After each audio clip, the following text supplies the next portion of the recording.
like the beginning of your career. Yeah. But you studied at the Barklee College of Music? For a short time. For a short time. Yeah, I'm not really into institutionalized learning of art. No. You know, maybe being that I don't paint, maybe it would be cool to go to a school of fine arts, you know, for visual arts or painting or something, but maybe only because I don't paint. But when you're playing music and you begin hearing the scientific breakdown of music, and it started interfering with my natural love for it, and it was interfering with how I felt the music. I didn't want to overthink it when I was listening to it, and I didn't want to overthink it when I was writing it either. And I felt like some of the types of learning of music, some of the theoretical approaches to it were making me become too calculated about my approach to music, and I wanted it to feel more primal than that. You know what I mean? Yeah. I didn't want to approach it like a scientist. Yeah. It's not a laboratory. It's an art. It's just art. Yeah. It's about evoking a feeling. I'd rather approach it more like a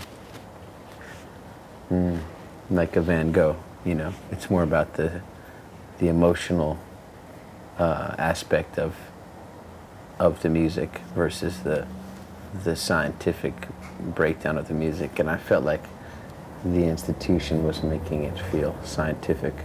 Yeah. You know? Okay. And then you moved to New York and played in bars. Oh yeah.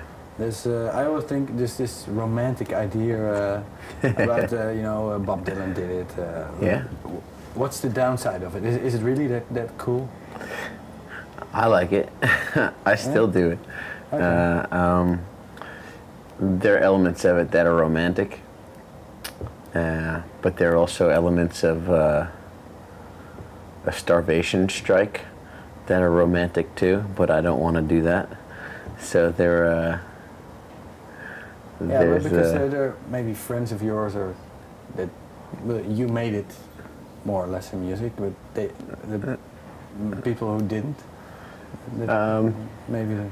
Well, they're talking about the romantic aspect of playing in bar rooms and being around the drinking public, you know, just there to hang out and stuff like that. I think that there are definite pluses of that.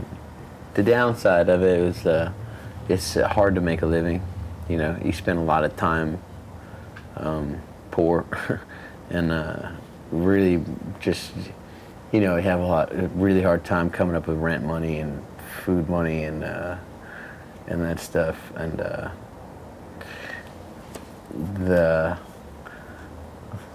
I guess that is the only redeeming aspect of living like that, is that you really like playing music enough that it's worth it.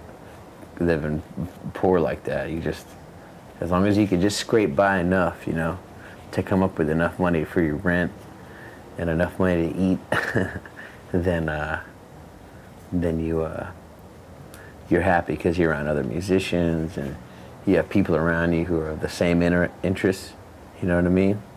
And you have really talented people around you. There are a lot of talented people living in a very close radius, you know? Yeah.